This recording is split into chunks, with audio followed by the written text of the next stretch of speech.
Chemical ಸುವಾಸನೆ ನೀವು ಚೂರು ಬದಲಾಗಿಲ್ಲ. ಎಷ್ಟು ಜನಕ್ಕೆ ಈ ಥರನೇ ಯಮಾರಿಸಿದ್ದೀರಲ್ವಾ? ಎಷ್ಟು ದಿನ ಅಂತ ಇದೇ ಥರ ನಾಟಕ ಮಾಡ್ತಾ ಇರ್ತೀರಾ? ಒಂದಲ್ಲ ಒಂದು ದಿವಸ ನಿಮ್ಮ ನಾಟಕದ ಪರದೆ ಬೀಳಲೇಬೇಕು. ಅದು ಸದ್ಯದಲ್ಲೇ ಬೀಳುತ್ತೆ. ಅವಾಗ ನಿಮ್ಗಿದೆ ಮಾರಿ ಹಬ್ಬ. ಇನ್ನು ಮುಂದೆ ನಿಮ್ಮ ಆಟ ಏನು ನಡೆಯಲ್ಲ. ನಮ್ಮಮ್ಮನ ವಿಚಾರಕ್ಕೆ ಬಂದರೆ ನಾನಂತೂ ಸುಮ್ಮನೆ ಇರಲ್ಲ. ಇಷ್ಟು ದಿನ ನೀವು ನಮ್ಮಮ್ಮಂಗೆ ಮಾಡಿರೋ ಮೋಸಕ್ಕೆ ಕಷ್ಟಕ್ಕೆ ಚಕ್ರ ಬಡ್ಡಿ ಸಮೇತ ತೀರಿಸ್ತೀನಿ. ನೆನ್ಪಿಟ್ಕೊಳ್ಳಿ ಮದರ್ ಇಂಡಿಯಾ. ಯಾವಾಗ ವೇದಾಂತ ಅಣ್ಣ ಬಂದು ನಿಮ್ಮ ಮನೆಯಿಂದ ಆಚೆ ಆಗ್ತೀನಿ ನಾವು ಬೈದಲ್ಲೇ ಬದುಕಬೇಕು. ನಿಮ್ಮ ಆಟ ಮುಗೀತು. ಇನ್ನೇನಿದ್ರು ನಿಮ್ಮ ಕೊನೆ ದಿನಗಳು ಹತ್ರ ಬರ್ತಾ ಇದೆ. ಒಂದು ನಿಮಿಷ ಮದರ್ ಇಂಡಿಯಾ, ಯಾವುದಕ್ಕೂ ನಿಮ್ಮ ಬಟ್ಟೆಗಳನ್ನ ಪ್ಯಾಕ್ ಮಾಡ್ಕೊಳ್ಳಿ. ಯಾವಾಗ ಮನೆಯಿಂದ ಆಚೆ ಹೋಗ್ಬೇಕೋ ಗೊತ್ತಿಲ್ಲ. ಮನೆ ಬಿಟ್ಟರೆ ನಿಮ್ಗೆ ಬೇರೆ ಗತಿನೂ ಇಲ್ಲ.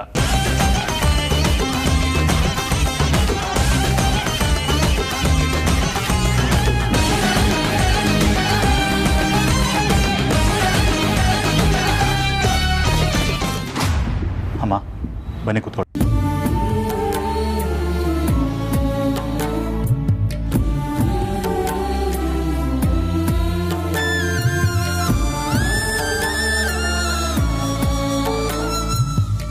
ಹೇಗಿದೆಯಾ ನನ್ನ ಕಂದ? ಅಮ್ಮ ನಾನು ಚೆನ್ನಾಗಿದ್ದೀನಿ. ನೀವೇಗಿದ್ದೀರಾ? ನಿಮ್ಮಮ್ಮ ಚೆನ್ನಾಗಿದ್ದೀನಿ. ನಿಂಗೆ ಹೀಗೆ ನೋಡಿ ಎಷ್ಟು ಖುಷಿ ಆಗ್ತಿದೆ ಗೊತ್ತಾ ನನಗೆ.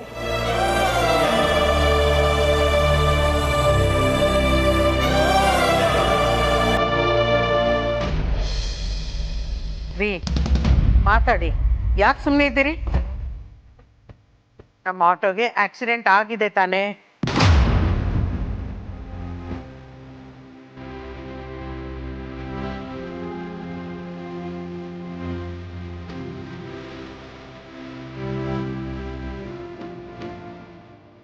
ಅರೆ, ಸರ್ಕಲ್ ಹತ್ರ ಆಟೋ ನಿಲ್ಲಿಸಿ ಟೀ ಕುಡಿತಾ ಇದ್ದೆ. ಲಾರಿ ಅವನು ರಿವರ್ಸ್ ತೆಗಿತಾ ಇರಬೇಕಾದ್ರೆ ಆಟೋ ನಿಂತಿರೋದು ಗಮನಿಸ್ದೆ, ಟಚ್ ಮಾಡಿಬಿಟ್ಟ. ಸ್ವಲ್ಪ ಡ್ಯಾಮೇಜ್ ಆಗಿದೆ. ರೀ, ನಿಮ್ದೇನು ತಪ್ಪಿಲ್ಲದೆ ಇದ್ದಾಗ ಯಾಕ್ರಿ ತಲೆ ಬಗ್ಗಿಸ್ತೀರಿ? ಎಷ್ಟು ಖರ್ಚಾಗುತ್ತೆ ಅಂತ ಹೇಳಿ. ರಿಪೇರಿ, ಟಿಂಕ್ರಿಂಗು, ಪೇಂಟಿಂಗು ಎಲ್ಲ ಸೇರಿ 30,000-36,000 ಆಗುತ್ತೆ ಅಂತ ಹೇಳಿದ್ದಾರೆ. ಅದಕ್ಕೇನಾ ನೀವು ನಿಮ್ಮ ಸ್ನೇಹಿತರ ಹತ್ರ ಎಲ್ಲ ಹಣ ಕೇಳ್ತಾ ಇದ್ದಿದ್ದು? ಹೆಂಡತಿ ಅಂದರೆ ಏನು ಹೇಳಿ? ರೀ, ನಾವು ಮದುವೆ ಆದಾಗ ಸಪ್ತಪತಿ ತುಳಿಯೋವಾಗ ಏನಂತ ಪ್ರಮಾಣ ಮಾಡ್ತೀವಿ ಹೇಳಿ? ಕಷ್ಟದಲ್ಲಾಗಲಿ ಸುಖದಲ್ಲಾಗಲಿ ಇವರು ಒಟ್ಟಿಗೆ ಇರ್ತೀವಿ ಅಂತ ತಾನೆ.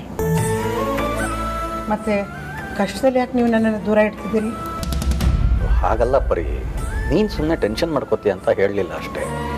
ರೀ, ಟೆನ್ಷನ್ ಇಲ್ಲ, ಏನೂ ಇಲ್ಲ. ಅದೇನು ದುಡ್ಡು ಖರ್ಚಾಗುತ್ತೋ ನಾನು ಕೊಡ್ತೀನಿ. ಪರಿ, ನಿನ್ನ ಹತ್ರ ಅಷ್ಟೊಂದು ದುಡ್ಡು ಎಲ್ಲಿಂದ ಬಂತು? ರೀ, ನೀವೇನು ಟೆನ್ಷನ್ ತಗೋಬೇಡಿ. 4 ತಿಂಗಳ ಹಿಂದೆ ನಾನೊಂದು ಚೀಟಿ ಹಾಕಿದ್ದೆ ರೀ. ಈ ಸರ್ತಿ ನಾನು ಚೀಟಿ ತಗೋಬಾರ್ದು ಅಂದ್ಕೊಂಡಿದ್ದೆ. ಆದರೆ ಅಲ್ಲಿಗೆ ಹೋದ್ಮೇಲೆ ರಾಜಿ ಹೇಳಿದ್ಲು, ನಿಮ್ಮ ಆಟೋಗೆ ಯಾವುದೋ ಲಾರಿ ಬಂದು ಗುದ್ಬಿಡ್ತು ಅಂತ. ಅದಕ್ಕೆ ನಾನು ಚೀಟಿ ತೆಗೆದುಬಿಟ್ಟೆ. ಥ್ಯಾಂಕ್ಸ್ ಪರಿ. ರೀ, ನೀವು ಹೇಗೆಲ್ಲ ಥ್ಯಾಂಕ್ಸ್ ಹೇಳಿದ್ರೆ ನನಗೆ ನಿಜವಾಗ್ಲೂ ನಗು ಬರುತ್ತಪ್ಪ. ಯಾಕೆ? ಏನ್ರಿ ನೀವು ಗಂಡ ಹೆಂಡತಿ ಅಂದರೆ ಬೇರೆ ಬೇರೆ ಅನ್ನೋ ಥರ ಮಾತಾಡ್ತಿದ್ದೀರಲ್ಲ. ಗಂಡ ಹೆಂಡತಿ ಅಂದರೆ ಒಂದೇ ಬಂಡಿಯ 2 ಚಕ್ರಗಳಿದ್ದ ಹಾಗೆ. ಅಂದರೆ ಇಬ್ಬರೂ ಕಷ್ಟ ಸುಖದಲ್ಲಿ ಜೊತೆಯಾಗಿ ಹೋಗಬೇಕು ಅನ್ನೋದೇ ಅರ್ಥ. ಅದೇ ಜೀವನ ಚಕ್ರ ಅಲ್ವಾ? ಪರಿ, ನೀನು ಇವತ್ತಿನ ಪೀಳಿಗೆಗೆ ದೊಡ್ಡ ಉದಾಹರಣೆ.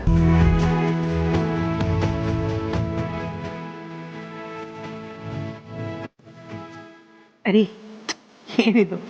ಇವೆಲ್ಲ ಬೇಡ, ಮೊದಲು ಊಟ ಮಾಡಿ ಬನ್ನಿ. ಬೆಳಗ್ಗೆ ಎದ್ದು ದುಡ್ಡು ಕೊಡ್ತೀನಿ, ಆಟೋ ರಿಪೇರಿ ಮಾಡಿಸಿ. ಬನ್ನಿ ಈಗ.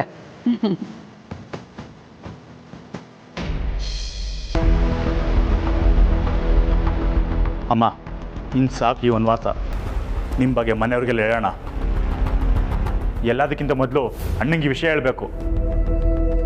ಆ ಸುವಾಸಿನಿ ಕಳ್ಳಾಟನ ನಾವು ಸಾಕು ಮಾಡೋಣ. ನಿನ್ನ ವನವಾಸಕ್ಕೆ ನಾವು ಒಂದು ಮುಕ್ತಿ ಕೊಡೋಣ. ಮೊದಲು ವೇದಾಂತ ಅಣ್ಣಂಗೆ ಈ ವಿಷಯ ಹೇಳಲೇಬೇಕಮ್ಮ. ಅಮ್ಮ ಪ್ಲೀಸ್, ಸುವಾಸಿನಿ ಅಂತ ಕೆಟ್ಟ ಅನ್ಸಂತ ಎಲ್ಲರಿಗೂ ಹೇಳೋಣ. ಧ್ರುವ, ನನಗೆ ನಿನ್ನ ಕೋಪ ಅರ್ಥ ಆಗುತ್ತೆ. ಈ ಸಲ ದುಡ್ಕೋದು ಬೇಡ. ಮತ್ತೆ ಮಾಡಿರೋ ತಪ್ಪನ್ನೇ ಮಾಡೋದು ಬೇಡ. ಪ್ರತಿ ಸಲ ಸುಹಾಸಿನಿ ಹೊಸ ಕುತಂತ್ರಗಳನ್ನು ಮಾಡಿದಾಗ ನಾವದನ್ನು ಎಲ್ರಿಗೂ ಹೇಳ್ಬಿಡ್ಬೇಕು ಅಂತ ದುಡುಕ್ತಿದ್ವಿ. ನಿನ್ನಣ್ಣ ವಿಕ್ಕಿ ಕೂಡ ಅದೇ ತಪ್ಪು ಮಾಡಿದ್ದು. ಈಗ ತಾನೇ ಬಂದಿದ್ಯಾಕಂತ ಸ್ವಲ್ಪ ದಿನ ರೆಸ್ಟ್ ತಗೋ. ಆಮೇಲೆ ನಿಧಾನಕ್ಕೆ ನಾವು ಇದ್ರ ಬಗ್ಗೆ ಏನು ಮಾಡಬೇಕು ಅಂತ ಯೋಚನೆ ಮಾಡಿದ್ರೆ ಆಯಿತು. ಅಮ್ಮ, ನಾವು ಸುಮ್ಮನೆ ಕೂತ್ರೆ ಸುವಾಸಿನಿ ಖಂಡಿತ ಏನಾದ್ರು ಮಾಡೇ ಮಾಡ್ತಾಳೆ.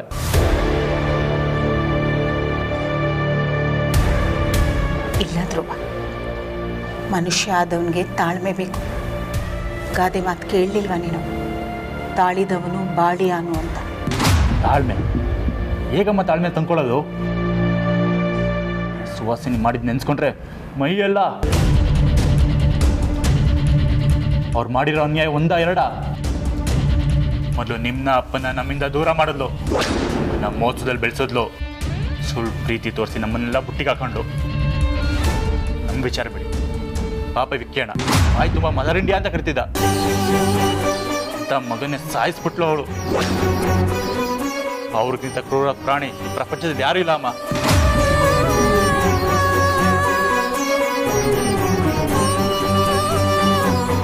ಈ ಪ್ರಪಂಚದಲ್ಲಿ ಯಾವ ಪ್ರಾಣಿನೂ ತನ್ನ ಮಕ್ಕಳನ್ನ ಸಾಯಿಸಲ್ಲ. ಆದರೆ ಈ ಸುವಾಸಿನಿ ವಿಕ್ಕಿನ. ಧ್ರುವ, ಸುಹಾಸಿನಿ ವಿಕ್ಕಿನ ಸಾಯಿಸಿಲ್ಲ. ಅಮ್ಮ,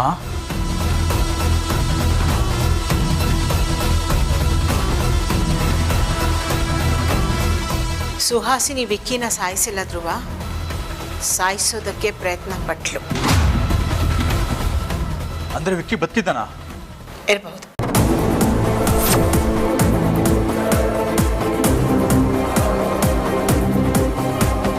ಅಮ್ಮ, ಏನ್ ಹೇಳ್ತಿದ್ದೀರಾ?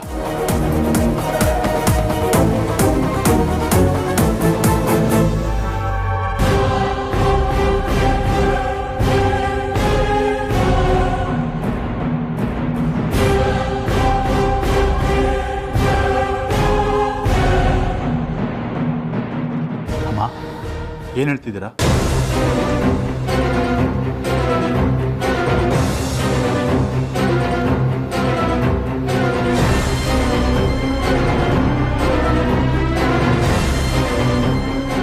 ವಿಕ್ಕಿ ಸತ್ತಿಲ್ಲ ಅಂತ ನಂಗೆ ಅನಿಸ್ತಾ ಇದೆ ಧ್ರುವ.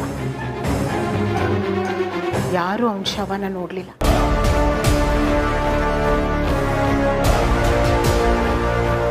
ಅಷ್ಟೇ ಯಾಕೆ, ವೇದಾಂತ್ ಕೂಡ ವಿಕ್ಕಿ ಮುಖ ನೋಡಿಲ್ಲ ಅಂತಾನೆ ಹೇಳಿದ್ದ. ಆವತ್ತು ವಿಕ್ಕಿಗೆ ಆಕ್ಸಿಡೆಂಟ್ ಆದಾಗ ಅವನ ಜೊತೆ ಪ್ರಜ್ವಲ್ ಕೂಡ ಇದ್ದ. ಪ್ರಜ್ವಲ್ ಬಾಡಿ ಸಿಕ್ಕಿಲ್ಲ. ಆ ಥರ ಇದ್ದಿದ್ರೆ ಪ್ರಜ್ವಲ್ ಬಾಡಿನೂ ಸಿಗ್ಬೇಕಾಗಿತ್ತು ಅಲ್ವಾ? ಅದ್ರ ಬಗ್ಗೆ ಯಾರಿಗೂ ಸುಳುವೇ ಇಲ್ಲ. ಅಂದಮೇಲೆ ಆಕ್ಸಿಡೆಂಟ್ನಲ್ಲಿ ಸತ್ತಿದ್ದು ಯಾರು? ವಿಕ್ಕಿನ ಅಥವಾ ಪ್ರಜ್ವಲ? ಅದಕ್ಕೆ ನನಗೆ ಬಲವಾದ ನಂಬಿಕೆ ಇದೆ, ನಮ್ಮ ವಿಕ್ಕಿ ಸತ್ತಿಲ್ಲ ಅಂತ.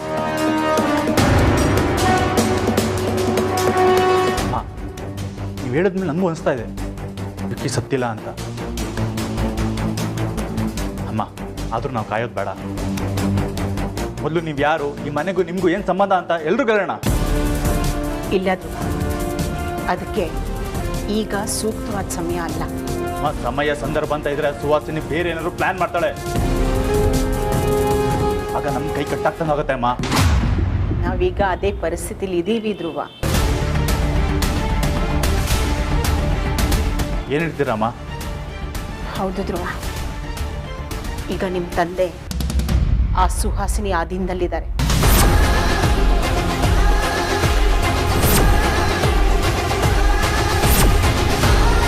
ನಾವಿಲ್ಲಿ ಸುಹಾಸಿನಿಗೇನಾದರೂ ಮಾಡಿದ್ರೆ ಅಲ್ಲಿ ಅಗ್ನಿ ಅಪ್ಪನಿಗೇನಾದರೂ ಮಾಡ್ತಾರೆ.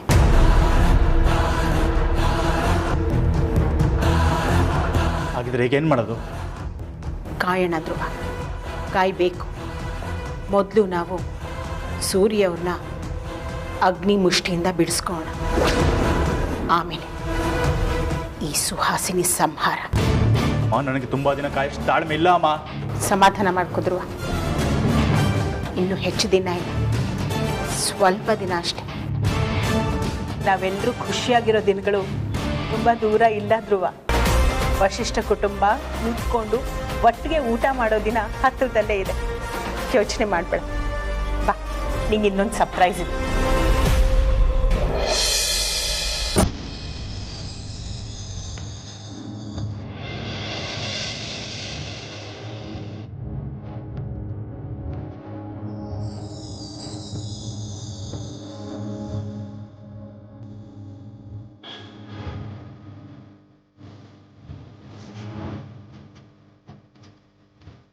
ಅಮ್ಮ, ಏನಿದೆಲ್ಲ?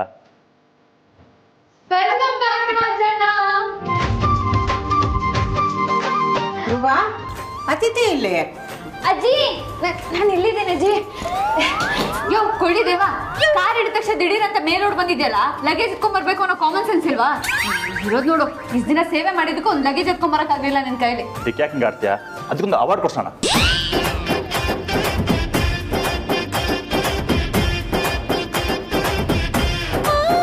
ಏನಿದು ಈ ಥರ ಡೆಕೋರೇಷನ್?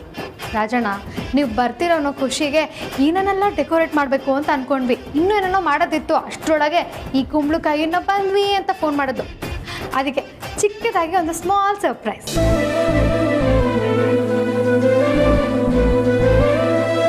ರಾಜಣ್ಣ, ಅಮ್ಮು ಹೇಳ್ದಂಗೆ ನೀವು ಬಂದಿದ್ದು ನಮ್ಗೆಲ್ರಿಗೂ ಡಬಲ್ ಖುಷಿ. ಆದ್ರೆ ರಾಜಣ್ಣ, ನೀವು ಮಾತಾಡ್ತಿರೋದನ್ನ ನೋಡೋದಕ್ಕೆ, ನೀವು ಓಡಾಡ್ತಿರೋದನ್ನ ನೋಡೋದಕ್ಕೆ ಸಿಕ್ಕಾಪಟ್ಟೆ ಖುಷಿ ಆಗ್ತದೆ. ಧ್ರುವ, ಹೇಗಿದ್ದೀಯಪ್ಪ? ಅಜ್ಜಿ, ನಾನು ಚೆನ್ನಾಗಿದ್ದೀನಿ, ಆಶೀರ್ವಾದ ಮಾಡಿ. ಧ್ರುವ, ಇಷ್ಟು ದಿನ ನಿನ್ನನ್ನು ವೀಲ್ ಚೇರ್ ಮೇಲೆ ನೋಡಿ ನನಗೆ ತುಂಬ ದುಃಖ ಆಗ್ತಾಯಿತ್ತಪ್ಪ. ಈಗ ನೀನು ಎದ್ದು ಓಡಾಡ್ಕೊಂಡು ಎಲ್ಲರ ಜೊತೆ ಮಾತಾಡ್ತಾ ಇದ್ರೆ ಎಷ್ಟು ಸಂತೋಷ ಆಗ್ತಾ ಇದೆ ಗೊತ್ತಪ್ಪ. ನನ್ನ ಬಂಗಾರ ಕಡೆ ನೀನು. ರಾಜಣ್ಣ, ನೀವು ಇಷ್ಟು ಬೇಗ ರಿಕವರ್ ಆಗ್ತೀರಾ ಅಂತ ನಾವು ಅಂದ್ಕೊಂಡೇ ಇರಲಿಲ್ಲ. ಆದರೂ ಇದೆಲ್ಲ ಹೇಗೆ ಸಾಧ್ಯ ಆಯಿತು? ಅಮ್ಮನಿಂದ.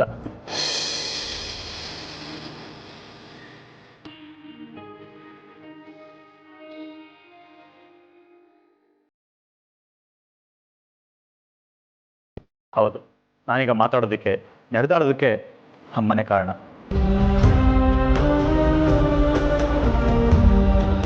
ವೈಜಯಂತಿ ಅಮ್ಮ ನನಗೆ ಮತ್ತೊಂದು ಪುನರ್ಜನ್ಮ ಕೊಟ್ಟರು. ಏನು, ವೈಜಯಂತಿ ಅಮ್ಮ ಟ್ರೀಟ್ಮೆಂಟ್ ಕೊಡಿಸಿದ್ದ? ಅಮ್ಮ, ನೀವೇ ಹೇಳಿ. ಹೌದು ಅಮೂಲ್ಯ ಅವರೇ, ಧ್ರುವನ ಹೀಗೆ ನೋಡೋಕೆ ಆಗ್ತಿರ್ಲಿಲ್ಲ. ಅದಕ್ಕೆ ಬೆಳಕು ಅನ್ನೋ ಆಶ್ರಮಕ್ಕೆ ಕರ್ಕೊಂಡು ಹೋಗಿದ್ದೆ.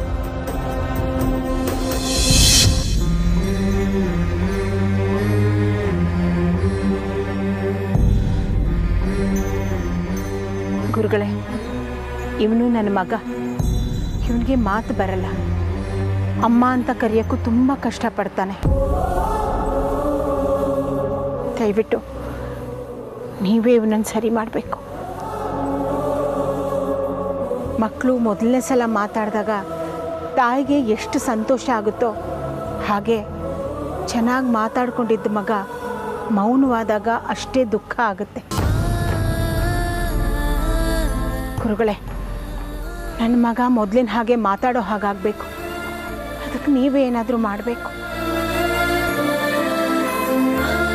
ನಿಮ್ಮನ್ನೇ ನಂಬ್ಕೊಂಡು ಬಂದಿದ್ದೀನಿ. ಈ ಜಗತ್ತು ಅತ್ತಾಗ ಅದಕ್ಕೆ ಮೂಕರೋದನ ಅಂತ ಕರೀತಾರೆ. ಜಗತ್ತು ಯಾವಾಗಲೂ ಮೌನವಾಗಿಯೇ ಇರೋಕ್ಕೆ ಬಯಸುತ್ತೆ. ಆದರೆ ಮಾತು ಬರೆದವನಿಗೆ ಮೂಕ ಅಂತ ಹೀಯಾಳಿಸುತ್ತೆ. ನೋಡಿ, ಎಷ್ಟು ವಿಚಿತ್ರ ಅಲ್ವಾ ಈ ಪ್ರಪಂಚ. ನಿಮ್ಮ ಮಗನ ಮುಖದಲ್ಲಿ ಎಷ್ಟು ತೇಜಸ್ ಕಾಣ್ತಾ ಇದೆ. ನಮ್ಮ ಪ್ರಯತ್ನ ನಾವು ಮಾಡ್ತೀವಿ. ಈ ಚಿಕಿತ್ಸೆನಲ್ಲಿ ನಮ್ಮ ಪ್ರಯತ್ನ ಎಷ್ಟು ಮುಖ್ಯನೋ ಇವರ ಪ್ರಯತ್ನ ಕೂಡ ಅಷ್ಟೇ ಮುಖ್ಯ. ಮನುಷ್ಯನ ದೇಹದಲ್ಲೇ ಕಾಯಿಲೆನೂ ಇದೆ, ಔಷಧಿನೂ ಇದೆ. ನಮ್ಮ ಏಕಾಗ್ರತೆಯಿಂದ ನಮ್ಮ ದೇಹದಲ್ಲಿರೋ ಕಾಯಿಲೆಯನ್ನ ವಾಸಿ ಮಾಡ್ಬೋದು. ಎಲ್ಲಪ್ಪ, ಒಂದ್ಸಲ ಮಾತಾಡು.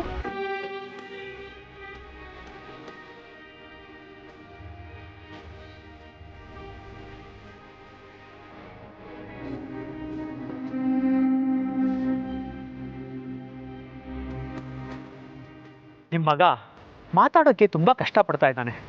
ನಮ್ಮ ಪ್ರಯತ್ನನ ನಾವು ಮಾಡ್ತೀವಿ. ಒಂದಂತೂ ಸತ್ಯ ಅಮ್ಮ, ಆ ದೇವರ ಕೃಪೆ ಇದ್ದರೆ ನಿಮ್ಮ ಮಗ ಬೇಗ ಗುಣ ಆಗ್ತಾನೆ.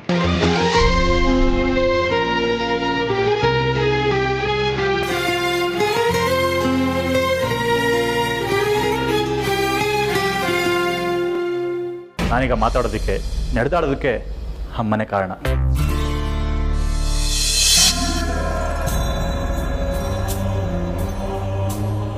ಎಲ್ಲಪ್ಪ ಆ ಔಷಧಿ ತಗೊಂಬನ್ನಿ.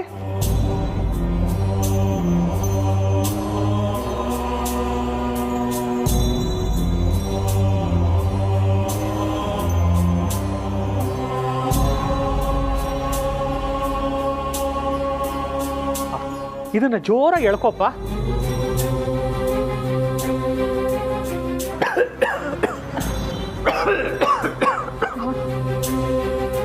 ನೀವೇನು ಯೋಚನೆ ಮಾಡಬೇಡಿ. ಇದು ತಗೊಳ್ಳೋದ್ರಿಂದ ಅವನ ಧ್ವನಿ ಪಟ್ಟಿಗೆ ತೆರೆದು ಅವನಿಗೆ ಮಾತು ಬರುತ್ತೆ.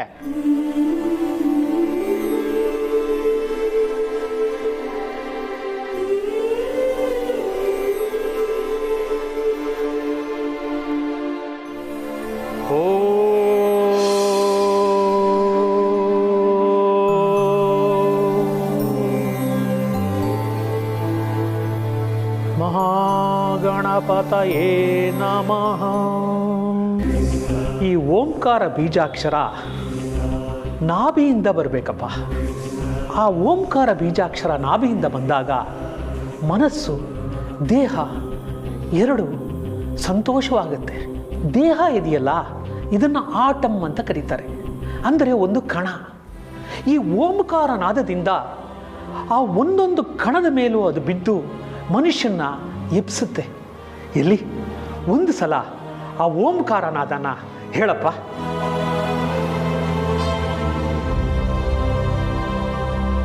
ಓಂ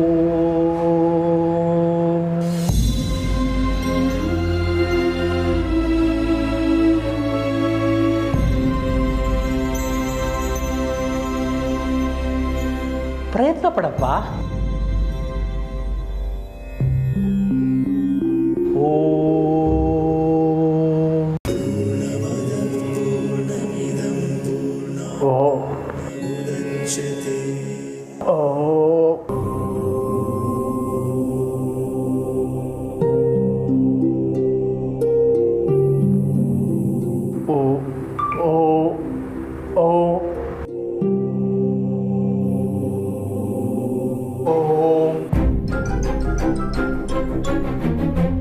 ಧ್ರುವ, ಪ್ರಯತ್ನ ಪಡುವಾಗುತ್ತೆ.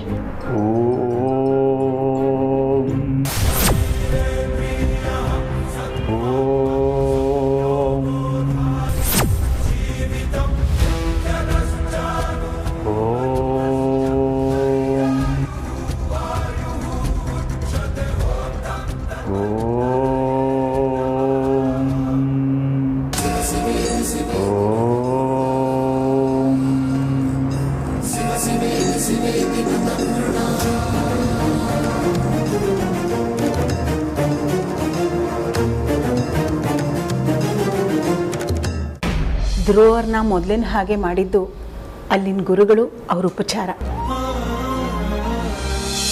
ಆಗುತ್ತೆ ನಿನ್ನ ಕೈಲಿ ಕರಿ. ಅಮ್ಮ ಅಮ್ಮ. ನಿನ್ನ ಧ್ವನಿ ಪಟ್ಟಿಗೆಯಿಂದ ಓಂಕಾರ ಬೀಜಾಕ್ಷರ ಬಂದಮೇಲೆ ಇನ್ನೊಂದು ಪದ ಬರಲೇಬೇಕಪ್ಪ. ಓಂಕಾರ ಬೀಜಾಕ್ಷರ ಈ ಭೂಮಿದು, ಆದರೆ ಮನುಷ್ಯನಿಗೆ ಅಮ್ಮ ಅನ್ನೋದು ಒಂದು ಓಂಕಾರ. ನೀನು ಈ ಮರದ ಹತ್ರ ಎಲ್ಲ ನಿಮ್ಮ ತಾಯಿ ಇದ್ದಾರೆ ಅಂತ ಅನ್ಕೊಂಡು ಅಮ್ಮ ಅಂತ ಕರಿ. ಕರಿದ್ರು ಪ್ರಯತ್ನ ಪಡು.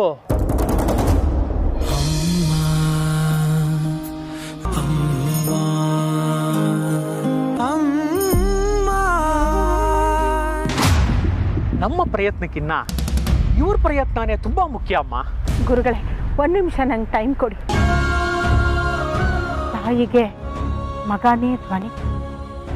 ನನ್ಗೆ ಅನ್ಯಾಯ ಆಗ್ತಿದೆ, ಮೋಸ ಆಗ್ತಿದೆ ಅಂತ ಗೊತ್ತಾದಾಗ ಅವಳ ಮಗ ಇದ್ದಾನೆ ಅನ್ನೋದೇ ಒಂದು ನಂಬಿಕೆ. ಅಮ್ಮ ಅಂತ ಕರಿ ಕಂದ. ನಿನ್ನ ಧ್ವನಿ ಕೇಳಿ ಆ ಸುಹಾಸಿನಿ ಎದೆ ನಡ್ಗ ಹೋಗ್ಬೇಕು.